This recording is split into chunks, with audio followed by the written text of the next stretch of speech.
पर्वतीय महापरिषद के अध्यक्ष श्री गणेश चंद्र जोशी जी, महासचिव श्री महेंद्र सिंह रावत जी, संयोजक श्री के चंदोला जी, उपाध्यक्ष मोहन सिंह मोना जी, बिस्ट जी, देवड़ी जी, पंत जी इत्यादि मंच पर आसीन हमारे अन्य गणमान्य अतिथिगण, आज के उत्तरायणी कौथिक यानी मेले में उपस्थित सभी सम्मानित देवियों और सज्जनों, इन प्यारे बच्चों, आज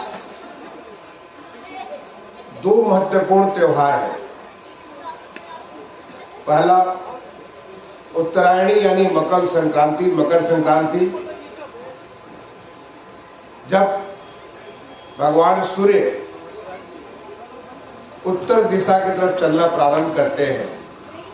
और इसको देवों का वक्त कहते हैं, देवताओं का वक्त कहते हैं। और उत्तराखंड देवभूमि है, यानी देवभूमि के का ये जो वक्त है, जो आपका उत्तरायणी, उसका जो त्योहार आप यहाँ मना रहे हैं, ये बहुत बड़ा हमारी लोक आस्था का, हमारी संस्कृति का बहुत बड़ा त्योहार है। और दूसरा, आज के दिन ही आर्मी डे मनाया जाता है। आर्मी डे और भी ज्यादा महत्वपूर्ण होता है, क्योंकि हमारे उत्तराखंड में अगर घनत्व के हिसाब से देखा जाए कि कितने हमारे सैनिक उत्तराखंड के परिवारों से, उत्तराखंड की आबादी लगभग 1.25 करोड़ के आसपास है, जो अनुमान है आज के समय में। और आज के तिथि में उत्तराखंड से कुल लगभग 75,000 के आसपास सैनिक अलग अलग पदों पे भारतीय सेना के या हमारे अन्य जो भारतीय सेना के अंग है वहां पे कार्यरत है। मतलब ये हुआ कि वहां पे अगर 1000 आदमी को परिवार को लिया जाए तो हर 1000 में कम से कम 7 लोग आर्मी में या आर्म फोर्सेज में है। ये एक बहुत बड़ा नंबर है। तो आर्मी डे का आज 15 जनवरी को जो आज मनाया गया और इसमें हमारे तमाम लोगों को सम्मानित किया गया, पूर्व सैनिकों को, मैं उन सबका अभिनंदन करता हूं। और मैं समझता हूं बिल्कुल सही मंच है कि उत्तरायणी कौथिक में इन तमाम सारे सैनिकों को यहाँ पे सम्मान दिया जाना।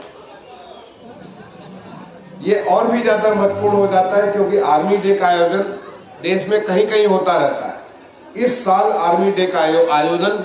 हमारे शहर लखनऊ में किया गया। ये निर्णय लिया गया, हमारे माननीय रक्षा मंत्री जी यहाँ से, और मुझे सौभाग्य मिला कि कल जब आर्मी डे का आयोजन उसके लिए एट होम किया गया आर्मी कमांडर साहब के घर पर, जहाँ पे हमारी माननीय राज्यपाल महोदया थी, माननीय रक्षा मंत्री भारत सरकार थे, हमारे माननीय मुख्यमंत्री जी थे और तमाम सारे गणमान्य अतिथि के अलावा आर्मी के जो वेटरन्स, जो हमारे परमवीर चक्र जिन्होंने प्राप्त किया, महावीर चक्र प्राप्त किया, शौर्य चक्र जिन्होंने प्राप्त किया, ऐसे भी तमाम सारे महानुभाव या वीरांगनाएं,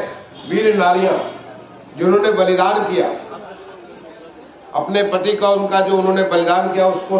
देखा अभी आपने सांस्कृतिक कार्यक्रम में, कितनी बढ़िया प्रस्तुति आपने देखी। ऐसी वीरांगनाएं और वीर नारियां भी थी। और हमारे आर्मी के तमाम सारे, क्योंकि पूरे देश भर का आर्मी डे था, इसलिए हमारे chief of defence staff Anil Chauhan साहब, चीफ ऑफ आर्मी हमारे मनोज पांडे साहब और भी तमाम सारे गणमान्य अतिथि कल यहाँ पर मौजूद थे। और वहाँ के इस कार्यक्रम में जो हमारे आर्मी कमांडर साहब के घर पे हुआ, वहाँ पे उन सबके सामने आर्मी के बारे में बहुत सारी जानकारी वहाँ पे दी गई। और उससे भी ज्यादा शायद आपने देखा होगा, कुछ आप लोगों ने उसमें भाग भी लिया होगा। कल अंबेडकर पार्क में एक आर्मी का बैंड, लगभग 1 घंटे आर्मी के बैंड ने तमाम सारी धुनें, तमाम सारे ऐसे हमारे गीत जो कि शायद हम सब गुनगुनाते हैं, कभी कभी गुनगुनाते हैं, ऐसे गीत को इतनी शानदार प्रस्तुति की जिससे वहां करीब 7-8 हजार लोग मौजूद थे। मैं समझता हूं कि हर एक नागरिक जो वहां पे कल आर्मी का बैंड सुन रहा था, उसकी रगों में देशभक्ति, देश प्रेम का भाव स्वतः ही आ जाए। कहीं पे तो उसमें दिखाया जा रहा था कि कैसे हमारे आर्मी के लोग क्या क्या कार्य करते हैं, और कहीं पे ऐसे हृदय विदारक दृश्य थे जिसको देख करके आपको स्वयं आंसू आ जाए। अभी जैसे कि आप सांस्कृतिक कार्यक्रम देख रहे थे, आप देख रहे थे कि कैसे हंसी खुशी से एक हमारा सैनिक शादी करके दुल्हन को लेके आता है, लेकिन इसके पहले कि उनके साथ कुछ वक्त गुजार सके, उसे फौज का फरमान आता है, उसे जाना पड़ता है, बॉर्डर पे जाना पड़ता है। कैसे वो इंतजार करते हैं, परिवार के संदेश का इंतजार करते हैं, और फिर अपने को बलिदान भी कर देते हैं। उस हृदय विदारक दृश्य को देख करके मैं सोचता हूँ यहाँ जितने लोग मौजूद थे उन सबको ये महसूस हो रहा होगा कि हमारे सैनिक किस प्रकार से हमारे देश की ऐसी सेवा करते हैं जो कि सर्वोच्च सेवा तो हम सभी करते हैं, हम भी करते, सेवा करते, आप भी सेवा करते। कोई सरकार में सेवा करता है, कोई सरकार के बाहर रह करके सेवा करता है। देश की बहुत सारी लोग सेवा हर तरह से अलग अलग तरीके से करते हैं, लेकिन ये जो है सर्वोच्च श्रेणी की सेवा है जिसमें अपने आप को सर्वस्व बलिदान करने के लिए, अपने देश के लिए वो हमेशा तैयार रहता है। अपनी जरूरतों को हमेशा पीछे रख करके देश की जरूरत को हमेशा आगे रखता है, और ये होता है जिसको हम लोग कहते हैं देश प्रथम, राष्ट्र प्रथम, नेशन फर्स्ट। यानी नेशन फर्स्ट, हम नेशन को पहले है और बाद में हम है। ये भावना जब आ जाती है, और ये सब में आ सकती है, हम आप सब में ये भावना आ सकती है कि हम अपने देश को पहले करें और उसके बाद अपनी जरूरतों को बाद में करें। मैं समझता हूं कि इस प्रकार का जो आयोजन होते हैं, जैसे कि कल का जो आर्मी बैंड था, मैंने आज ही सोशल मीडिया पे ट्वीट किया, उसमें से कुछ एक अंश को मैंने अपने ट्वीट के साथ जोड़ा है ताकि बाकी लोग उसको देख सके किस प्रकार से आर्मी का त्याग, समर्पण, बलिदान वो करते हैं और किस रूप में करते हैं। इसका बड़ा अच्छा एक लाइट एंड साउंड, उसका एक प्रोग्राम भी साथ साथ वो देखा जा रहा था उस बैंड के साथ, जो उसे और ज्यादा रोचक बना दे रहा है। तो आज उन जो तमाम सारे सैनिकों को जिन्हें आज मुझे तिरंगा दुपट्टा उठाने का सौभाग्य मिला, मैं उन तमाम सैनिकों को जो हमारे सेना में किसी न किसी रूप में, किसी ने कहा पैराट्रूपर थे, कोई कहा फायरर है, किसी ने कहा कि मैं वहां पे बॉक्सिंग क्या करता था, कोई कुछ और काम करता था, आप सबका मैं नमन और वंदन करता हूं। आपने हमेशा देश को ऊपर रखा, उसके बाद अपनी जरूरत को रखा, और आज भी आप में वो ताकत है जो आप बहुत कुछ कर सकते हैं और बहुत कुछ कर भी रहे हैं। क्योंकि हर एक से मैंने पूछा और बताया कि वो क्या कर रहे हैं, कैसे कर रहे हैं। और इस प्रकार का जो आयोजन, जो आप एक उत्तराखंड की संस्कृति को, वहां के खान पान को, वहां के बोलचाल को, वहां की भाषा को, वहां के धरोहर को जीवंत रखने के लिए, क्योंकि लखनऊ पहले उत्तराखंड हमारे उत्तर प्रदेश का ही पार्ट हुआ करता था। जब हम सेवा में थे तो उत्तराखंड हमारे उत्तर प्रदेश का पार्ट होता था, और हमने यहां से रहकर के बहुत काम उत्तराखंड में किया है। बहुत सारे काम उत्तराखंड में करते थे क्योंकि उत्तर प्रदेश का पार्ट होता था, क्योंकि हम एक ही थे। आज तो हमें सौभाग्य प्राप्त है कि उत्तराखंड का इतना बड़ा एक जो कह सकते हैं हीरा है, जो वहां का आप तरासा वगैरह, जो कि आज उत्तर प्रदेश आज कहां से बीमारू राज्य से देश का एक उच्च श्रेणी का सबसे आगे एक ग्रोथ इंजन कह रहे हैं, उस स्थिति में लाने वाले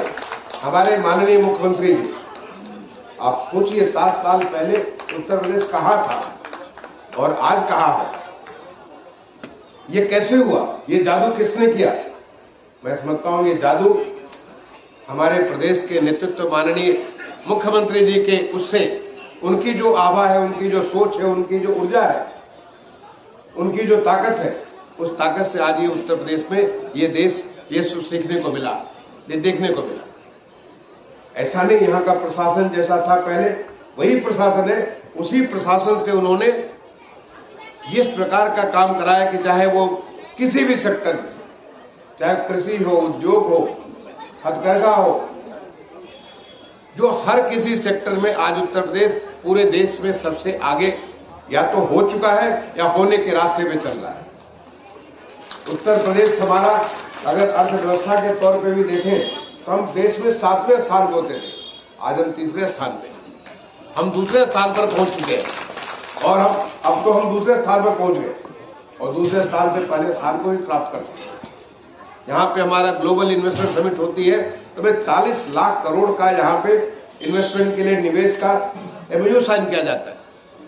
ऐसा नहीं कि यहाँ पे ब्यूरोक्रेसी में परिवर्तन, ब्यूरोक्रेसी वही है, बट उसी ब्यूरोक्रेसी से माननीय मुख्यमंत्री जी ने किस प्रकार से काम लिया कि जो आज जो देश में माननीय प्रधानमंत्री जी ने एक नया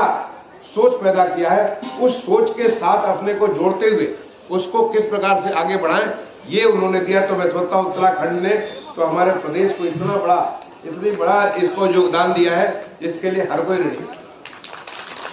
अभी मुझे माननीय मुख्यमंत्री जी के साथ पीछे 9 तारीख को अयोध्या में गया हुआ। अयोध्या आप जानते हैं कि भगवान राम का भी जो है वहां पे प्राकट 22 जनवरी को होने जा रहा प्राण प्रतिष्ठा, जो नया मंदिर बना है राम जन्मभूमि परिसर पे, वहां पे भगवान श्री राम का वहां पे प्राण प्रतिष्ठा होगा। उसकी व्यवस्थाओं को देखने के लिए 9 जनवरी को मैं उनके साथ गया था। आपको जानकर के खुशी होगी कि वहां पे एक उत्तराखंड के करीब 400 महिलाएं, मैं दोबारा रिपीट करूंगा, 400 महिलाएं वो पूरा भगवान राम की कथा को वहां पे पूरा एक नाट्य फॉर्म में वो कर रही थी, सारा का सारा राम जी की कथा। और उसको माननीय मुख्यमंत्री जी ने वहां घोषणा की। उनको देख करके इतना अच्छा लगा कि चाहे वो हनुमान जी का रोल हो, भगवान राम का रोल हो, लक्ष्मण जी का रोल हो, सुग्रीव का रोल, सारे के सारे रोल वो केवल महिलाएं जो उसमें कर रही। कितनी बड़ी महिला सशक्तिकरण का रूप है, जिसे माननीय मुख्यमंत्री जी ने कहा कि आने वाला जो हमारा दीपोत्सव है उसमें दोबारा हम इस ग्रुप को वहां पे बुलाएंगे। तो ये उत्तराखंड की जो ताकत यहाँ पे उभर करके आई, और आप तो उत्तराखंड के उस ताकत को जो कि बहुत आवश्यक है, जिसे माननीय प्रधानमंत्री जी ने जो पंच प्रण की बात की देश को विकसित भारत बनाने के लिए, उस विकसित भारत को बनाने में उसका जो तीसरा प्रण है वो प्रण है अपनी धरोहर को, अपने संस्कृति को, हमारी जो ताकत है उस ताकत को उसको संरक्षित करना और उसको आगे बढ़ाना। हमारे मन से जो गुलामी का भाव है, जो दूसरा कहा कि मन से जो गुलामी का भाव है, गुलामी के जितने सारे सिंबल्स हैं उन सिंबल्स को खत्म करके हम अपने उस धरोहर, उस ताकत को हम लोग सामने लाए। और वो हमारी धरोहर है हमारा खान पान, वो धरोहर है हमारी संस्कृति, हमारी कला, हमारा नृत्य, हमारा संगीत। क्योंकि धीरे धीरे अगर हम उसको नहीं ध्यान देंगे वो खत्म हो जाएगा, और उसको हम देखते हैं तो फिर हम वापस उसी ताकत में, क्योंकि ये देवभूमि है, संतों की भूमि है, ऋषियों की भूमि है, जो हमारे ऋषियों और संतों ने बैठ करके इतनी सारी चीजें आज से हजारों हजार साल पहले ऐसी चीजों की रचना की, उन चीजों को हम दोबारा जीवंत कर सकेंगे और हम अपनी ताकत को खुद समझ सकेंगे। तो आप उन चीजों को जिंदा करने के लिए इतना सारा, मैं देख रहा था कि इतनी सारी यहाँ पे प्रदर्शनी लगी है, और हर कोई, ये खाली उत्तराखंडियों के लिए नहीं है जो यहाँ पे लखनऊ के करीब 5 लाख उत्तराखंडी है, बल्कि हमारी एक मिक्स संस्कृति है जिसमें हमारे लखनऊ के लगभग 40 लाख लोग हैं, 40 लाख से भी कहीं ज्यादा लखनऊ की आबादी। वो सारे लोग यहाँ पे आते हैं और आकर के देखते हैं और उसको, आपकी उस कला को, आपकी उस संस्कृति को, आपके उस खान पान को, आपकी उस वेशभूषा को, आपके जो तौर तरीके को, उसको देख के समझते हैं, उसको देख के उसको उन्हें आनंद भी आता है और उसको अंगीकार भी करते हैं, क्योंकि हमारे देश की ये देवभूमि की संस्कृति है, देवभूमि का ये सारा का सारा चीज है। तो मैं आपके जो महापरिषद है, महापरिषद के अध्यक्ष जी श्री गणेश जोशी जी को इस बात के लिए बहुत बहुत आपका मैं सम्मान करता हूँ, अभिनंदन करता हूँ, और आपकी पूरी टीम का अभिनंदन करता हूँ। मैं आपसे पूछा कि कब से कार्यक्रम चल रहा है आपका, उन्होंने बताया कि 2005 से इसको लगातार हर साल कर रहे हैं, और ये 10 दिन का कार्यक्रम जिसमें अलग अलग थीम से अलग अलग दिन अलग अलग प्रकार से अपने लोगों को बांधने का, अपने लोगों को जोड़ने का कार्यक्रम कर रहे हैं। मैं आपका इस बात के लिए साधुवाद करता हूँ, आपको बहुत बहुत बधाई और आपका अभिनंदन करता हूँ, और यही आशा करता हूँ कि आप इसके माध्यम से, खास तौर से जो नई जनरेशन है, नई पीढ़ी है, क्योंकि देश हमारा जब बदल रहा है, देश हमारा एक विकसित राष्ट्र बनने के लिए तेजी से चल पड़ा है, इसके लिए जरूरी है कि हमारे बच्चों में वो संस्कार लाए जाए, वो गुण लाए जाए जो हमारे ऋषियों की भूमि में हम लोगों के हमारी वो ताकत हुआ करती थी। उस ताकत को जब वो समझेंगे तो फिर वो अनंत होकर के बगैर किसी सीमा के वो अपने देश को आगे बढ़ाने में पूरी मदद करेंगे। तो मैं एक बार दोबारा तमाम सारे हमारे जो आज जो वेटरन्स यहाँ पे थे, आप सबको नमन बंदन करते हुए, क्योंकि आपने देश के लिए बहुत कुछ किया है और हमारी जो टीम है उत्तरायणी कौथिक, इसको यहाँ पे मनाने के लिए, यहाँ पे लगातार संचालित करने के लिए पूरे टीम को अपनी तरफ से धन्यवाद और अभिनंदन करते हुए अपनी वाणी को विराम दूंगा। धन्यवाद। जय हिंद, जय भारत।